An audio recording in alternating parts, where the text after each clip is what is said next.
Morning Celkon mobiles సమర్పిస్తున్న business breakfast షోకి స్వాగతం.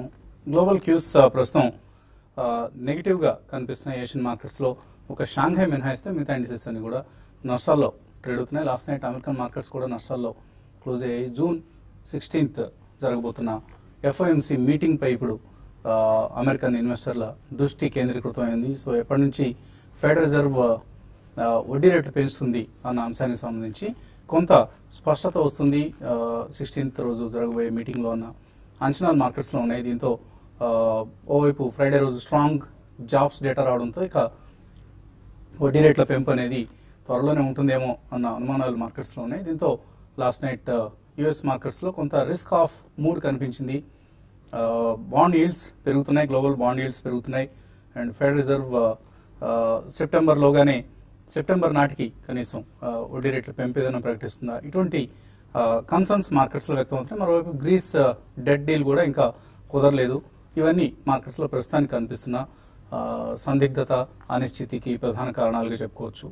అండ్ చైనా ఇన్ఫ్లేషన్ నెంబర్స్ వెలువడ్డాయి, కొంత స్లోగానే ఉన్నాయి చైనా ఇన్ఫ్లేషన్ నెంబర్స్. అలాగే MSCI, Morgan Stanley country index అంటాం. సో ఎంఎస్సిఐలో చైనా ఏ క్లాస్ షేర్స్ అని చైనాలో ఉంటాయి, ఒక ప్రత్యేక షేర్లు. సో ఈ ఏ క్లాస్ షేర్స్ కూడా ఎంఎస్సిఐ ఇండెక్స్లో, మోర్గాన్ స్టాన్లీ కంట్రీ ఇండెక్స్లో చేరుస్తారా? ఒకవేళ చేరిస్తే ఇండియన్ స్టాక్స్ పట్ల ఎటువంటి వైఖరిని ఫారిన్ ఇన్స్టిట్యూషనల్ ఇన్వెస్టర్స్ అవలంబిస్తారు? ఇటువంటి కన్సర్న్స్ మార్కెట్స్లో ప్రస్తుతం కనిపిస్తున్నాయి. ఎంఎస్సిఐలో చైనా ప్రాధాన్యం, చైనా పాత్ర మరింతగా పెరిగింది అంటే అది ఇండియాకి నెగిటివ్ అవుతుంది. ఎందుకంటే ప్రస్తుతం మనకు చైనా ఇండియా ఈ ఈక్వేషన్ ఎప్పటికప్పుడు డైనమిక్గా, వోల్టైల్గా మారుతూ వస్తుంది. సో ఎక్కువ మంది ఇన్వెస్టర్స్ చైనాకు వెళ్ళిపోతున్నారు ఇండియా నుంచి అన్న కన్సర్న్స్ ఉన్నాయి. అందువల్లనే నిన్న కూడా మనం చూసాం 750 crores వర్త్ స్టాక్స్ ఎఫ్ఐఎస్ అమ్మారు. సో వరుసగా ఫారిన్ ఇన్స్టిట్యూషనల్ ఇన్వెస్టర్స్ ఇండియాలో స్టాక్స్ అమ్ముతూ వస్తున్నారు. ఈ మనీ చైనాకు వెళ్తుందన్న వాదన కూడా ఉంది. సో ఎటువంటి మనీ వెళ్తోంది, ఎటువంటి క్వాలిటీ ఆఫ్ మనీ ఇండియా నుంచి వెళ్తోంది అన్న అంశాన్ని పక్కన పెడితే కొంత మేరకు మాత్రం ప్రస్తుతానికి చైనా మార్కెట్స్కు ఎక్కువ ప్రాధాన్యం ఇస్తున్నారు among the emerging markets foreign institutional investors. ఇది కొంత మన మార్కెట్స్ను కొంగదీస్తున్న అంశం. 8,000 లెవెల్కు 2000 నిన్న కూడా మనం చూసాం. 2015లోనే అత్యంత కనిష్ట స్థాయికి మార్కెట్స్ పడిపోవడం చూసాం. లాస్ట్ ఫ్యూ వీక్స్గా వరుసగా 6వ సెషన్ నిఫ్టీ నష్టపోయింది.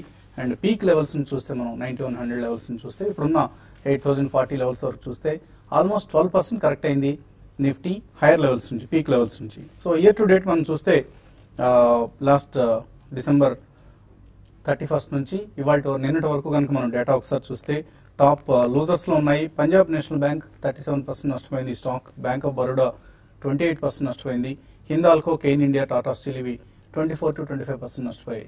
అలాగే బీపీసీఎల్ టాప్ గెయినర్ 30% పెరిగింది thanks to fall in the crude prices. అలాగే వాళ్ళ మార్జిన్స్, రిఫైనింగ్ మార్జిన్స్ పెరగడం, ఇవన్నీ కారణాలతో. అలాగే లుపిన్ 24% పెరిగింది, భారతీయ ఎయిర్టెల్ 16%, హెచ్సిఎల్ టెక్ ఇప్పటికి కూడా ఇంకా 15% లాభంతో ఉంది ఈ మధ్య వచ్చిన కరెక్షన్ తర్వాత కూడా. అలాగే ఐడియా సెల్యులర్ 14% పెరిగింది. సో కొంత ఫార్మా, అలాగే ఐటీ అండ్ ఇతర ఆయిల్ రిఫైనింగ్ కంపెనీస్లోనే కొంత లాభాలు కనిపిస్తున్నాయి. మిగిలిన స్టాక్స్లో, ఇండెక్స్ బేస్డ్ స్టాక్స్లో నష్టాలు కనిపిస్తున్నాయి. And mid caps, small caps పరిస్థితి ఇంకొంత దయనీయంగా ఉంది. 40 to 50% నష్టపోయిన స్టాక్స్ చాలా ఎక్కువ పర్సంటేజ్ మనకు కనిపిస్తూ ఉన్నాయి.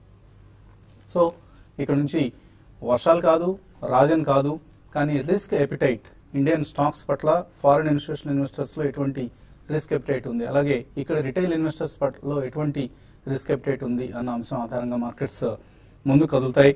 సో ఒకవేళ కీలకమైన సైకలాజికల్లీ కీలకం, ఇదేదో టెక్నికల్లీ కీలకం అని కాదు, బట్ 8000 లెవెల్ అనేది ఒక సైకలాజికల్లీ కీ లెవెల్. ఇక్కడ నుంచి కనుక బ్రేక్ డౌన్ ఉంటే, అంటే కిందకు వస్తే మార్కెట్స్లో కొంత ప్యానిక్ వాతావరణం ఉండే అవకాశం కనిపిస్తుంది. ఆఫ్ కోర్స్ మన మిడ్ అండ్ స్మాల్ క్యాప్స్ ఇప్పటికే చాలా స్టాక్స్ పెన్నీ స్టాక్స్ అయిపోయాయి. ఐవీఆర్సీఎల్స్, యూనిటెక్స్, డిఎల్ఎఫ్స్, ఇటువంటి స్టాక్స్లో మనకు చాలా వాల్యూ రేషన్ కనిపిస్తుంది. కాబట్టి ఇక్కడ నుంచి పెద్దగా తగ్గుతాయా అన్నది మనం చెప్పలేం కానీ, బట్ ఇండిసెస్ పరంగా కొంత ప్యానిక్ అయ్యే అవకాశం కనిపిస్తుంది. అండ్ మరొక కీలకమైన డెవలప్మెంట్లో reserve bank of India debt restructuring సంబంధించి కొన్ని కొత్త రూల్స్ను, కొత్త నామ్స్ను ప్రకటించింది. దీని ప్రకారం లెండర్స్ కనుక ఎప్పుడైనా కంపెనీ పెర్ఫార్మెన్స్ బాగాలేదు అని అనుకున్నప్పుడు ఈ డెట్ రీస్ట్రక్చరింగ్లో భాగంగా వాళ్ళ డెట్ను ఈక్విటీలోకి కన్వర్ట్ చేసుకునే అవకాశం ఉంది. అంటే ఇప్పుడు యూనిటెక్ లాంటి కంపెనీని రూపాయల దగ్గర డెట్ని ఈక్విటీగా కన్వర్ట్ చేసుకోవడం బ్యాంక్స్కి చాలా లాభదాయకం అవుతుంది. ఎందుకంటే లాంగ్ రన్లో యూనిటెక్ మైట్ అగైన్ రికవర్. ఇప్పుడు మనం చూస్తున్న సైకిల్ ఏదైతే ఉందో ఈ ఎకనామిక్ రికవరీ స్లోగా ఉంది అన్న భావన ఏదైతే ఉందో నెక్స్ట్ 2 quartersలో కరిగిపోయే అవకాశం ఉంది. నెక్స్ట్ 2 quartersలో మేబీ కంట్రీస్ ఎకానమీ ఇప్పుడున్న జీడీపీ ఎస్టిమేట్స్ ప్రకారం చూసినా క్యాపెక్స్ సైకిల్ని బట్టి చూసినా క్యాపిటల్ గూడ్స్ కంపెనీస్ మనకు చూపిస్తున్న ఆర్డర్స్ని బట్టి చూసినా ఎకనామిక్ రికవరీ ఇంకా ఎంతో దూరంలో లేదు. మేబీ హార్డ్లీ 4 to 6 monthsలో ఎకానమీ రికవర్ కాబోతోంది. ఇందులో ఎటువంటి సందేహం లేదు. ఇప్పుడున్న సెంటిమెంట్ నెగిటివ్ అనే అంశాన్ని మనం విస్మరించి ధైర్యంగా స్టాక్స్ కనుక కొనుక్కోగలిగితే నెక్స్ట్ 6 to 9 monthsలోనే ఎక్స్ట్రాడినరీ రిటర్న్స్ వస్తాయి. అందులో ఎటువంటి సందేహం లేదు. సో కేర్ఫుల్గా స్టాక్ పికింగ్ చేయండి. చక్కటి లాభాల కోసం మార్కెట్స్ ఇప్పుడున్న కరెక్షన్ ఏదైతే ఉందో ఈ పతనం ఏదైతే ఉందో ఇది బ్యూటిఫుల్ ఆపర్చునిటీ. ఇటువంటి అవకాశం మళ్ళీ దొరకదు. అందులో ఎటువంటి సందేహం లేదు. చాలా మిడ్ అండ్ స్మాల్ క్యాప్ స్టాక్స్లో వాల్యూ బైస్ కనిపిస్తున్నాయి, వాల్యూ పిక్స్ కనిపిస్తున్నాయి. ఈవెన్ వీటిని ఇగ్నోర్ చేసి ఓన్లీ బ్లూ చిప్స్లో ఇన్వెస్ట్ చేద్దామన్నా కూడా ప్రైవేట్ బ్యాంక్స్ కావచ్చు లేదా క్యాపిటల్ గూడ్స్ రంగానికి చెందిన కంపెనీస్ కావచ్చు ఇటువంటి సైక్లికల్ ఇండస్ట్రీస్లో మంచి బ్యూటిఫుల్ ఆపర్చునిటీస్ ఉన్నాయి. అండ్ లాంగ్ టర్మ్ మనీ ఇండియాకి వస్తూనే ఉంది ఫారిన్ ఇన్స్టిట్యూషనల్ ఇన్వెస్టర్స్. ఇప్పుడు ఏదైతే మనం చూస్తున్నామో చైనాకి వెళ్తున్న ఫ్లైట్ ఆఫ్ క్యాపిటల్ ఇది ఓన్లీ మొమెంటమ్ మనీ, అంటే షార్ట్ టర్మ్ మనీనే అక్కడికి వెళ్తుంది. లాంగ్ టర్మ్ మనీ ఇంకా ఇండియన్ ఈక్విటీస్లో పార్క్ చేస్తున్నారు. ఎఫ్ఐఎస్ కావచ్చు, ఫారిన్ పోర్ట్ఫోలియో ఇన్వెస్టర్స్ ఎఫ్పిఐస్ కావచ్చు. ఈ అంశాన్ని దృష్టిలో ఉంచుకోవాలి. అండ్ మార్కెట్స్ పరిస్థితి గురించి మనతో మాట్లాడేందుకు అనలిస్ట్ సిద్ధంగా ఉన్నారు. సో టెక్నికల్లీ సెటప్ ఎలా కనిపిస్తుంది, ఇప్పుడున్న ఒకవేళ 8,000 లెవెల్ కనుక బ్రేక్ డౌన్ అయ్యి కిందకి కనుక ఇండెక్స్ రావడం జరిగితే ఏ లెవెల్స్ వరకు వెళ్ళే అవకాశం కనిపిస్తుంది? లాస్ట్ ఫ్యూ డేస్ మార్కెట్ చూస్తుంటే కనుక ట్రెండ్ అండర్లైన్ ట్రెండ్ ఇంకా బాగా వీక్ గానే ఉంది, బేరిష్ గానే ఉంది. కాకపోతే ఈ లెవెల్లో కొంచెం ఒక సైడ్ వేస్ ట్రెండ్ తీసుకొని ఈ లెవెల్లో సపోర్ట్ తీసుకొని మార్కెట్ ఒక కన్సాలిడేషన్ ధోరణిలో వెళ్లే అవకాశాలు కనిపిస్తుంది. ఎందుకంటే టెక్నికల్ గా 3 మేజర్ సెటప్స్ మనం చూడొచ్చు, 3 మేజర్ ఇండికేటర్స్ మనం చూడొచ్చు. లాస్ట్ 6 days గా మార్కెట్ పట్టడం జరిగింది. జనరల్ గా ఇంత పడినప్పుడు కొంచెం 6th day 8th day మధ్యన కొంచెం మార్కెట్ రీబౌండ్ అవడం జరుగుతుంది. ఆ డెడ్ క్యాట్ బౌన్స్ ఉంటారు. ఆ డెడ్ క్యాట్ బౌన్స్ అని ఇవాళ రేపట్లో వచ్చే అవకాశం కనిపిస్తుంది. అంతేకాకుండా లాస్ట్ 1 or 2 days గా చూస్తే కనుక speed of the down trend కూడా కొంచెం తగ్గినట్టు అనిపిస్తుంది. కాబట్టి నా ఉద్దేశం మార్కెట్ కూడా కొంచెం కరెక్షన్ ఆగే అవకాశం కనిపిస్తుంది టెంపరీగా షార్ట్ టర్మ్ లో. అలాగే రెండో టెక్నికల్ పాయింట్ చూస్తే కనుక RSI indicator almost over sold position కి వచ్చేసింది. చాలా స్టాక్స్ 5 to 10% వరకు ఫ్యూచర్స్ లో ఫ్రంట్ లైన్ స్టాక్స్ అన్ని కూడా బాగా పడ్డాయి. కాబట్టి అవి కూడా ఓవర్ సోల్డ్ పొజిషన్ కి వచ్చింది. కాబట్టి అక్కడ కూడా కొంచెం ఒక స్మాల్ షార్ట్ కవరింగ్ కానీ బయింగ్ సపోర్ట్ కానీ వచ్చే అవకాశం కనిపిస్తుంది. టెక్నికల్ గా మూడో పాయింట్ చూస్తే కనుక లాస్ట్ 6 months గా ఇంతకథ కూడా మనం అనుకున్నాము ఈ లెవెల్లో ఒక మేజర్ సపోర్ట్ ఏర్పడింది. ఇక్కడ నుంచి రావడం 8,000 బ్రేక్ అయ్యి మళ్ళీ ఎమ్మడే కొంచెం రికవర్ అయ్యి లోయర్ లెవెల్లో బయింగ్ సపోర్ట్ రావడము చూస్తుంటే కనుక ఈసారి కూడా కొంచెం ఆల్రెడీ ఓవర్ సోల్డ్ పొజిషన్ వచ్చింది. కాబట్టి కొంచెం మార్కెట్ ఈ లెవెల్లో నిలబడే అవకాశం ఉంది. ఇది ఫస్ట్ పాయింట్. కానీ టెక్నికల్ గా చూస్తే కనుక రికవరీ వచ్చిన తర్వాత 2-3 రోజులు బాగా కన్సాలిడేషన్ అయ్యి చాలా పటిష్టంగా ఒక రోజు కనుక అప్వర్డ్ రివర్సల్ బార్ వస్తేనే లాంగ్ పొజిషన్ తీసుకోవాలి. అప్పటి వరకు లాంగ్స్ అటెంప్ట్ చేయకుండా ఉంటే మంచిది.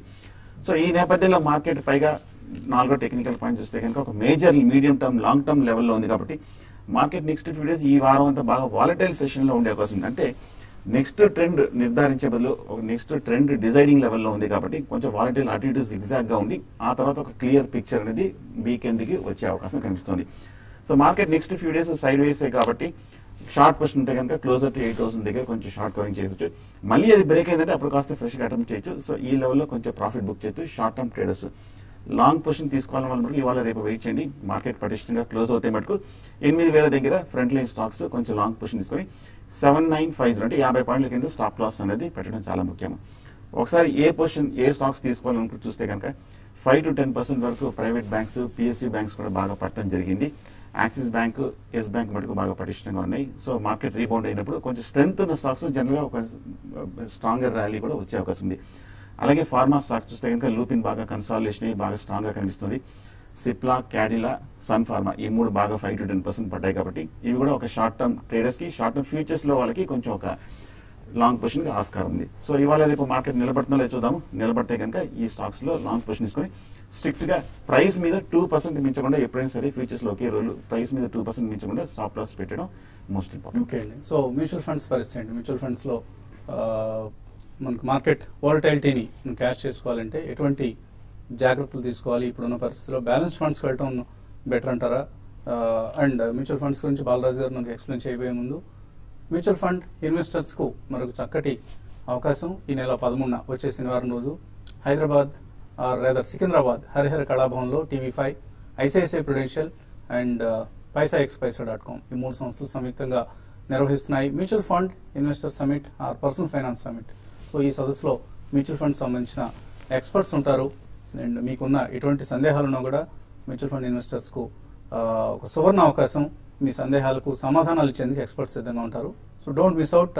ఈ శనివారం ఏమాత్రం వీలున్నా కూడా అటెండ్ అవ్వండి. తప్పనిసరిగా ముందుగా రిజిస్టర్ చేసుకోండి TV5 నెంబర్స్ కాల్ చేసి. సో మ్యూచువల్ ఫండ్ ఇన్వెస్టర్స్కు ఎటువంటి సలహా ఇస్తారు ఈ సమయంలో? సో ఆల్రెడీ మనము ఈక్విటీ మార్కెట్లో ఇన్వెస్ట్మెంట్ చేయాలి త్రూ మ్యూచువల్ ఫండ్స్ అంటే మార్కెట్ పడ్డప్పుడు ఇన్వెస్ట్మెంట్ చేసుకోవాలి, హైగా ఉన్నప్పుడు బయటికి వచ్చేసేయాలి. సో లంసమ్ ఇన్వెస్ట్మెంట్ చేసే వాళ్ళు always STP route through invest చేస్తే ఇట్ ఈస్ ఆల్వేస్ బెటర్ అండి. సిస్టమాటిక్ ట్రాన్స్ఫర్ ప్లాన్ ద్వారా ఇన్వెస్ట్మెంట్ చేసుకొని ఇలాంటి సమయాల్లో ఎప్పుడైతే 5 to 10% మార్కెట్ పడుతుందో స్విచింగ్ చేసుకోవాలి.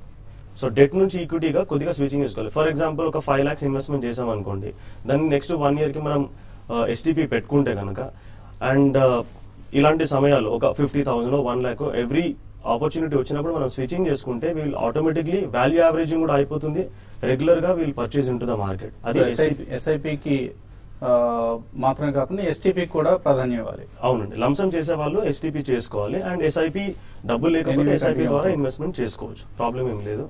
అండ్ ఈ రోజు మార్కెట్ వాలిటిలిటీని తట్టుకునే ఫండ్ ఏదైతే ఉంటుందో దాని గురించి మాట్లాడబోతున్నామండి మనము.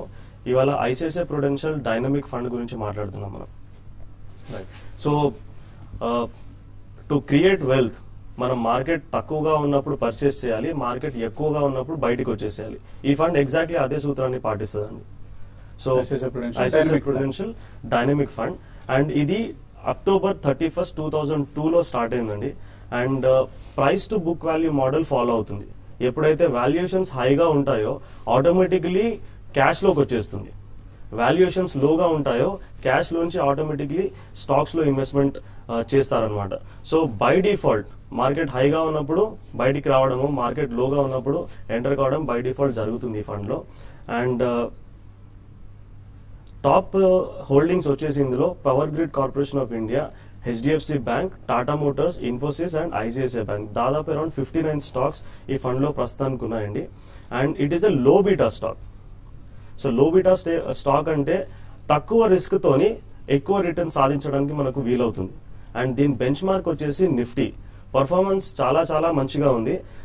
లాస్ట్ 1 year లో దాదాపు 11.91% రిటర్న్ దీంట్లో వచ్చింది. లాస్ట్ 3 years లో 22.87% రిటర్న్ వచ్చింది. ఇది కంపౌండింగ్ రిటర్న్ అండి. 5 years లో 13.59%, 10 years లో 20.32 అండ్ సిన్స్ లాంచ్ దాదాపు 13 సంవత్సరాలు అవుతుంది ఇది.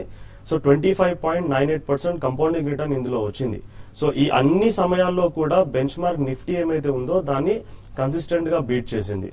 ఎవరైతే 2002లో ఇన్వెస్ట్మెంట్ చేశారో ఇన్సెప్షన్ 1 lakh 2002లో ఇన్వెస్ట్మెంట్ చేస్తే ఈ రోజు దాని వాల్యూ 18 times ఇంక్రీజ్ అయిందండి. 18.36 lakhs ఇంక్రీజ్ అయింది. సో ఎవరైతే మార్కెట్ వాలిటిలిటీని తట్టుకోలేరో అలాంటి వాళ్ళు ఇలాంటి ఫండ్స్ లో ఇన్వెస్ట్మెంట్ చేసుకుంటే తక్కువ రిస్క్ తోని ఎక్కువ రిటర్న్స్ సాధించడానికి వీలవుతుంది. And around 15 to 20% of the portfolio ఈ ఫండ్ క్యాలిక్యులేట్ చేస్తే it will be very good అండి. It will bring that required balance in the portfolio. Okay, so మరిన్ని ఇన్వెస్టర్స్ నుంచి కాల్స్ అండ్ మెయిల్స్ తీసుకున్నాను కాసేపు ప్రకటన.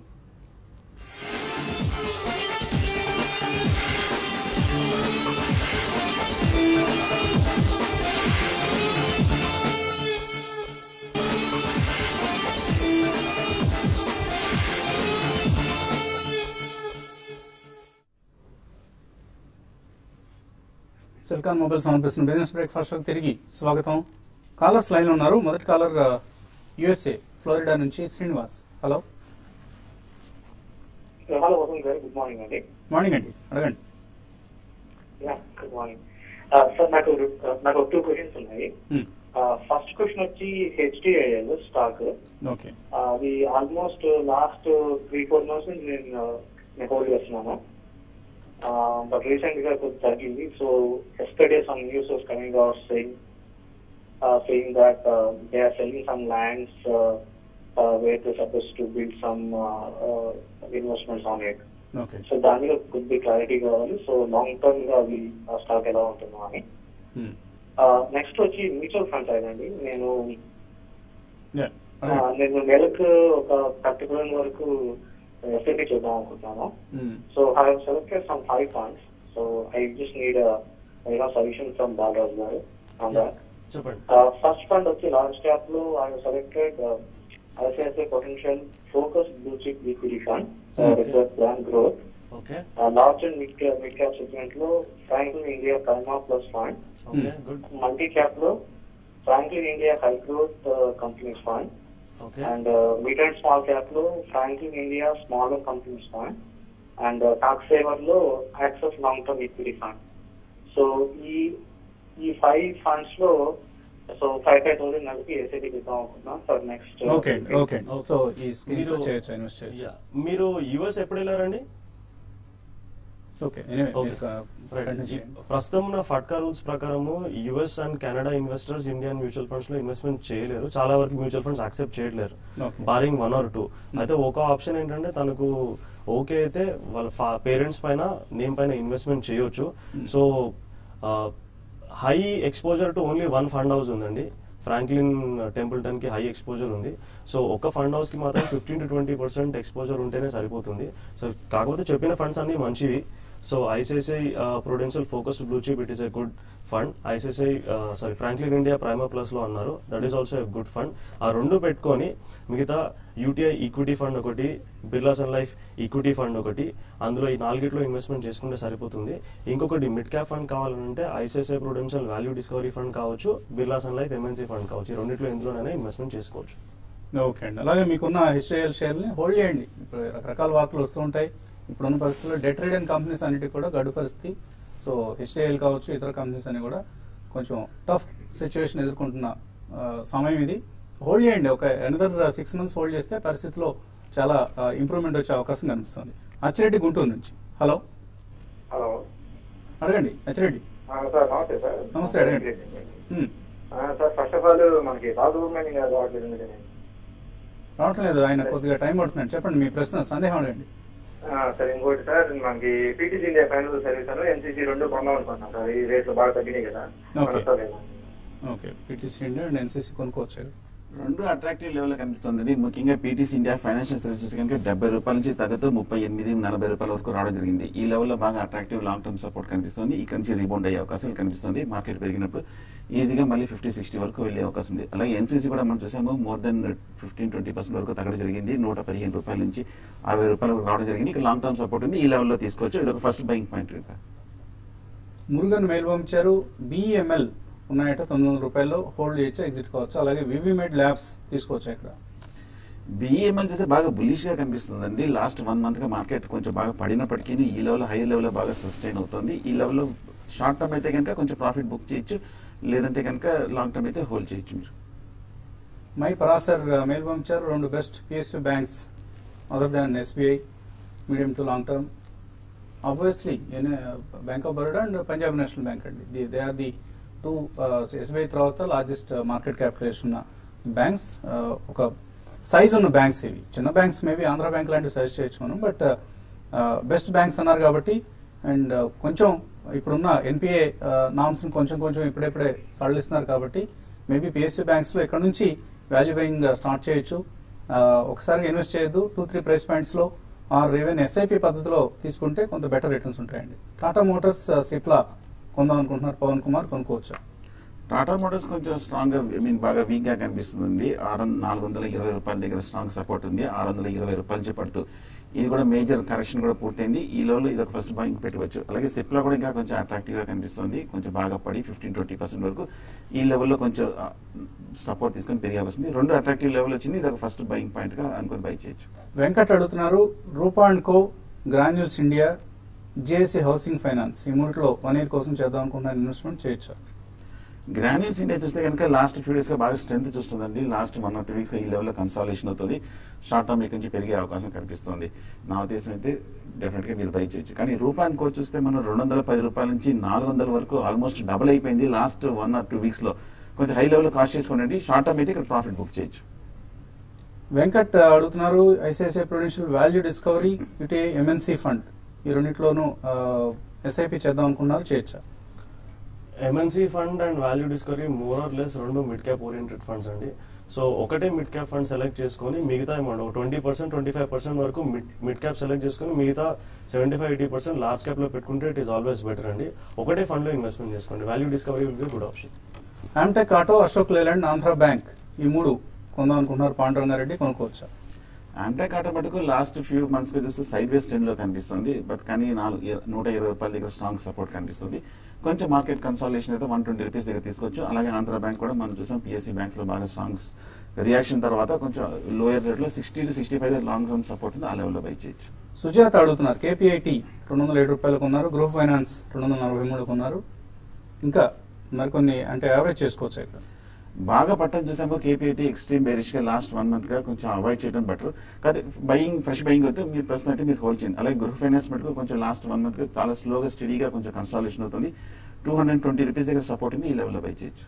సెంచరీ టెక్స్టైల్స్, బ్రిటానియా ఈ 2 కొందాం అనుకుంటున్నారు ఈ వీక్ మార్కెట్ లో. ప్రకాష్, కొనుక్కోవచ్చా?